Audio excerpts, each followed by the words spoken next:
তিলু, এই তিলু,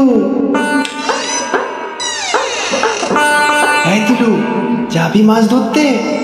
আকাশ কালো করে আসছে গো মোটাই দাদা, কালবৈশাখীর ঝড় উঠতে পারে। তা উঠুক গিয়ে, একটু বৃষ্টি পড়লে ছিপে বেশি মাছ ওঠে। কাল নবীন কাকু বলছিল সেবার নাকি এই এত বড় মাছ উঠেছিল তার ছিপে। কাল বোস খুব নাকি ভালো খেতে। যাবো, কিন্তু মা জানতে পারলে খুব বকবে। চল চল, তাড়াতাড়ি চলে আসবো।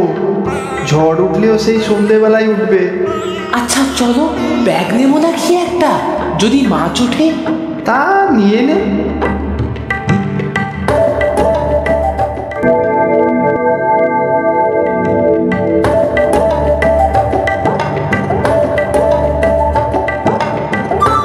এখানেই ছিপ ফেলবো, দেখবি কত বড় মাছ ওঠে। আকাশ কিন্তু আরো কালো হয়ে আসছে, যে কোনো সময় কিন্তু ঝড় উঠবে। ভয় পাস না, ঝড় বৃষ্টি হলে এই বড় বড় কচু পাতাগুলো মাথায় দিয়ে বসে থাকবো। দোষ, এই কচু পাতা তো কোথায় উড়িয়ে নিয়ে চলে যাবে। সে আর কি করা যাবে, এতটা দূর চলে এসেছি, বাড়ি তো আর ফেরা যাবে না। কি করবে তাহলে? এই খোলা আকাশের নিচে দাঁড়িয়ে থাকবো? মাথায় বাজ পড়বে তো। আচ্ছা দাঁড়া, আগে মাছ ধরি, তারপর বেশি ঝড় বৃষ্টি হলে তখন দেখা যাবে।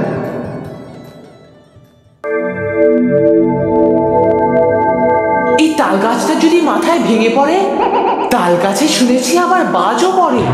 এই তো লুচু, মনে হচ্ছে একটা মাছ ঘুরছে। টোপটা একবার খেলেই ব্যাস। কি মাছ বলো তো? রুই না বোয়াল? দাঁড়া, আগে তো ধরি। এই টোপ খেয়েছে, এবার যাবি কোথা বাছা দো? ঠিক খেলিয়ে খেলিয়ে পাড়ে তুলবো। সত্যি গো মোটাইদা, বড় মাছই মনে হচ্ছে।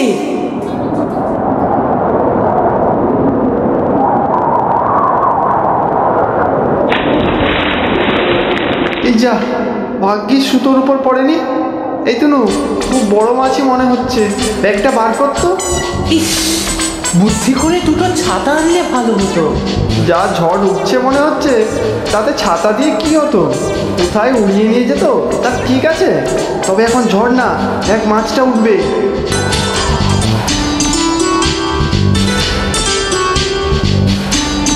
বাপ রে, কি বিশাল মাছ গো!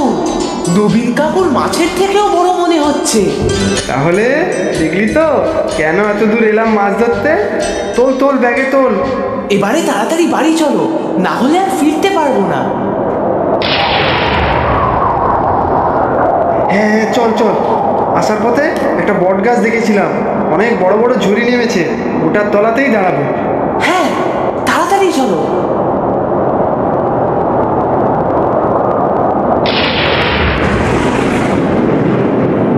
তাড়াতাড়ি দৌড়ে চল, জোর ঝড় বৃষ্টি নামলো বলে। ওই তো বড় বট গাছটা। এখানে দাঁড়ালে তো ঝড়ের মধ্যে উড়েই যাব। হ্যাঁ রে, মনে হচ্ছে খুব ঝড় হবে। যা বিদ্যুৎ চমকাচ্ছে, এই ঝুড়িগুলো জড়িয়ে ধরে দাঁড়িয়ে থাকতে হবে। যদি গাছ ভেঙে মাথায় পড়ে? বট গাছের কত ঝুড়ি দেখছিস না, তাই বট গাছ চট করে ভেঙে পড়ে না। তাছাড়া আর করবিই বা কি? বৃষ্টিতে ভিজতেই হবে, গাছের পাতা কত বৃষ্টি আটকাবে। আজ না বেরোলেই ভালো হতো, বাড়িতে খুব চিন্তা করবে। আমার বাড়িতে তো এখন কেউ নেই, দাদা বৌদি তো শহরে, আমি একাই থাকি। তোমার ভয় লাগে না? ভয়? কিসের ভয়? আমাদের আছেই বা কি, যে চোর ডাকাত আসবে। না না, চোর ডাকাত নয়,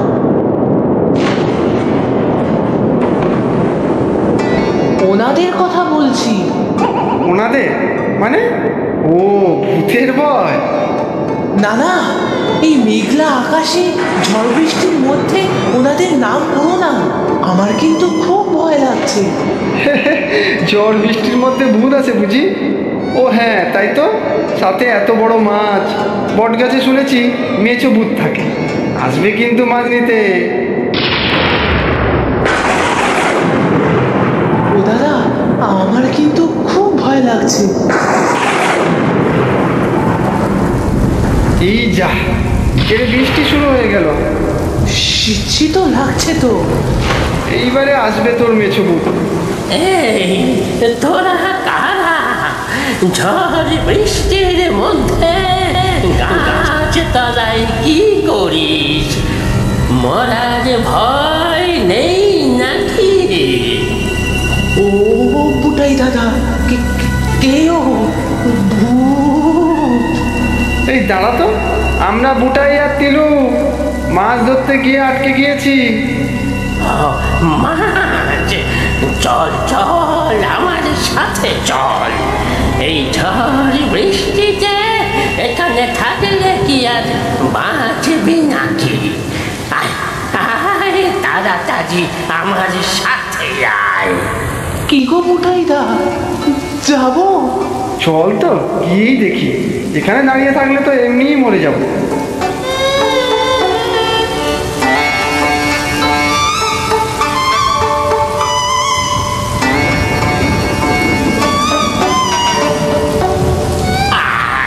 ভেতরে আয়। দাঁড়িয়েছিস কেন? চল তো ভেতরে। ভূতের বাড়ি? গাছের ভূতের থেকে বাড়ির ভূত ভালো, বৃষ্টিতে তো আর ভিজতে হবে না। কি রে, বাইরে দাঁড়িয়ে কি করেছিস? আয় ভেতরে। মাছটা কি করব ভাবছি। কি করবি আবার? এত বড় মাছ নিয়ে আয় ভেতরে। নির্ঘাত মেছো ভূত।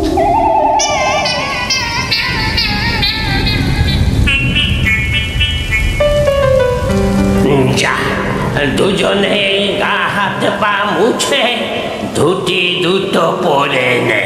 জামা তো নেই, দুটো ফতুয়া দিচ্ছি, একটু বড় হবে হয়তো। ধুতি পরবো কেমন করে? ও লুঙ্গির মতো পেঁচিয়ে পরে নেব।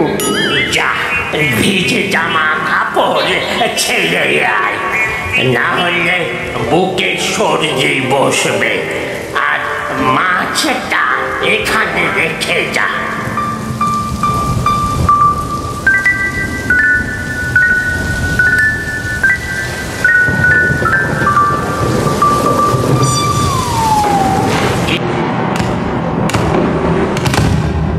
ওরে বাবা, আমার কিন্তু খুব ভয়। আমি পারতামই না একা একা এই বাড়িতে থাকতে। তোমার ভূতের ভয় নেই দাদু? না না, আমার আবার ভূতের ভয়? সারা জীবন তো মাস্টারি করেছি, সবাই জীবন মাস্টার নামে চিনত। তখন হাতে বেদ থাকতো সব সময়। উমা, তুমি বেদ দিয়ে মারতে নাকি ছাত্রদের? কিন্তু তোমাকে দেখে তো সেরকম রাগে মনেই হয় না। না না, বেদ কি শুধু মারার জন্য? বেদ ছিল মাস্টার মশাইদের শাসনের প্রতীক।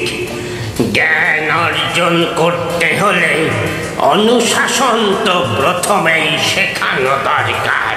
তবে বেদ দিয়ে মারিনি কখনো। তোমার বুঝি মনে পড়ে সব কথা? পরে, তবে বয়স হলে ভুল মন তো একটু হয়। কি হবে দাদু, ঝড় বৃষ্টির যা অবস্থা, তাতে বাড়ি ফিরবো কি করে? বাড়িতে তো খুব চিন্তা করবে। আমিও তো তাই ভাবছি। এই ঝড় জল মাথায় নিয়ে তো বাইরে বের হওয়া যাবে না। আর আমার কাছে চাই টর্চ নেই, এই হেরিকেনি ভরসা। আমার বাড়িতে তো কেউ নেই যে চিন্তা করবে, তবে তিলুর মা বাবা খুব চিন্তা করবে। মা ঠিক কেঁদে ভাসাবে। কি হবে দাদু? কি আর হবে, রাত্রে এখানেই থাকো, কাল সাত সকালে বাড়ি চলে যাবে। হ্যাঁ, ভোরের আলো ফুটলেই বেরিয়ে পড়বো। বাবা যদি পুলিশে খবর দেয়? তা তো দেওয়াই উচিত। তবে এই ঝড় জলে তো তারাও বের হতে পারবে না। সকালে পুলিশে খবর দিতে যাওয়ার আগে বাড়ি ফিরবে। সেটা ঠিক, তবে আমরা দুজন খুব বকা খাবো। অন্যায় তো করেছ, বাড়ি থেকে না বলে বেরিয়েছ, তাই বকা তো খেতেই হবে। তবে ভুল স্বীকার করেই ক্ষমা চেয়ে নেবে। হ্যাঁ, ঠিকই তো, ভুলই করেছি আমরা। তুমি আমাদের সাথে একটু যাবে দাদু? যদি বাবা মাকে একটু বুঝিয়ে বলো আজকের অবস্থাটা। আমি যাব?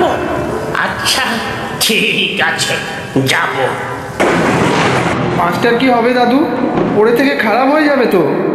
আমি থাকতে মাছ নষ্ট হবে কেন? মাছ আমার ভারী প্রিয়। কি করবে দাদু মাছটা? কেন, দিব্যি কেটে পিস করে ফেলেছি। এবারে মাছ ভাজবো। ও বাবা, তুমি মাছ কাটলে কখন? এত বড় মাছ! তাতে কি, তোরা দুটিতে যখন জামা কাপড় বদলাচ্ছিলে তখন কেটে ফেললাম। ও বাবা, ওইটুকু সময়ের মধ্যে? এখন দেখবি কেমন খিচুড়ি বানাবো, সঙ্গে মাছ ভাজা। এমন ঝড় বৃষ্টিতে দেখবি কেমন লাগে গরম গরম খিচুড়ি। দারুণ হবে দাদু, সত্যি তোমার জবাব নেই।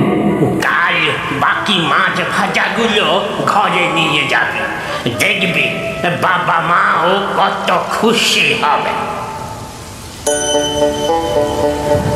মাছটা কিন্তু খাসা, বহুদিন বাদে এত বড় মাছের সন্ধান পেল। হ্যাঁ গো দাদু, মাছটা তুলতে আমার জান কয়লা হয়ে গিয়েছে। এত মাছ কে খাবে? কেন, তিনজনে মিলে খাবো। বাকি মাছ তোরা বাড়ি নিয়ে যাবি। আমি অবশ্য মুলোটা নিজের জন্য রেখে দেব, কাল আগে সে করে খাবো। সত্যি গো দাদু, তুমি মাছ কিন্তু খুব ভালোবাসো। ঠিক যেন ঠিক যেন কি, মেছো ভূত।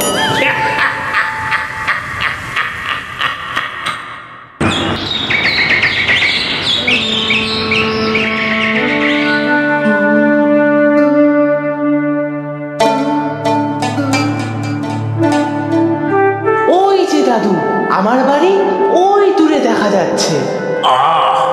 আর ওই যে দুজন দাওয়াতে দাঁড়িয়ে আছে, ওয়াকে তোর মা বাবা? হ্যাঁ, নিশ্চয়ই আমার জন্য চিন্তায় রাত্রে ঘুমোয়নি। এই মরেছে। আমি এদিক থেকে বাড়ি যাই রে তিলু, কাকা কাকিমাকে দেখে আমার তো হাঁটু কাঁপছে। না না, দুজনেই গিয়ে প্রথমে ক্ষমা চা, তারপর মাছ ভাজাগুলো বার করে দিবি, সব ঠিক হয়ে যাবে। বলছো দাদু? ঠিক আছে, আর তুমি তো আছোই। তিলু, তিলু, কোথায় ছিলি বলতো? চিন্তায় চিন্তায় তো আমাদের প্রাণ বেরিয়ে যাচ্ছিল। কিরে, কোথায় ছিলি তোরা এই ঝড় বৃষ্টির মধ্যে? জানিস কত গাছ পড়েছে কালকে? আমরা ঝড় বৃষ্টিতে আটকে গিয়েছিলাম, বাড়ি আসতে পারছিলাম না। তারপর দাদুর বাড়িতে ছিলাম, দাদু খিচুড়ি আর মাছ ভাজা খাইয়েছে। ভোর হতেই চলে এসেছি, আর কখনো করব না। আমাদের খুব অন্যায় হয়েছে, আমাদের ক্ষমা করে দিন। কার বাড়িতে ছিলি? এই দাদুর বাড়িতে। দাদু কত মাছ ভেজেছে দেখো তোমাদের জন্য। দাদু? কোন দাদু? এই আমাদের সাথে। আরে দাদু কোথায়? দাদু, দাদু! এতক্ষণ তো ছিল, কোথায় গেল দাদু? কার কথা বলছিস বলতো? কোথায় ছিলি রাতে? যে দাদুর বাড়িতে রাত্রে ছিলাম, আমাদের ধুতি আর ফতুয়া দিয়েছিল পরতে। আমাদের এই জামা কাপড়গুলো ভিজে গিয়েছিল যে। তোরা ভিজেছিলি? ঠান্ডা লাগেনি তো? না না, দাদু কত যত্ন করলো। কেউ নেই দাদুর, জানো তো? কোন বাড়িটা বলতো? চিনি আমরা? না বাবা, আগে কখনো দেখিনি। ঝিলটার আগে যে বড় বট গাছটা আছে না, তার পাশেই তো বাড়ি। ও বাবা, ওদিকটা তো জনমানুষ শূন্য। বড় বট গাছটার পাশে তো একটা ভাঙা মন্দির ছিল। না না, মন্দিরে থাকিনি, একটা পুরনো বাড়ি। পুরনো বাড়ি? ওখানে তো জীবন মাস্টার মশাইদের একটা বাড়ি ছিল, তাও তো বহুদিন আগে। হ্যাঁ হ্যাঁ, দাদুর নাম জীবন মাস্টার, তাই না বুটাইদা? কি আজে বাজে বলছিস তোরা? ওগো, কি বলে ওরা? হ্যাঁ তো, সেই দাদুই তো রান্না করে খাওয়ালো। জীবন মাস্টার মারা গিয়েছেন তো বছর 20 হয়েছে।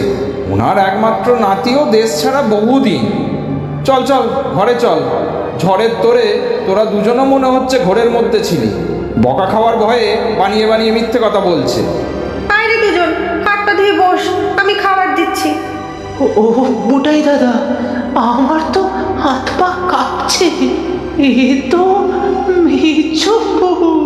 না রে, মেচো ভূত নয়, ইনি হলেন মাস্টার ভূত। বেবি কার্টুনের সবাইকে থ্যাংক ইউ সো মাচ।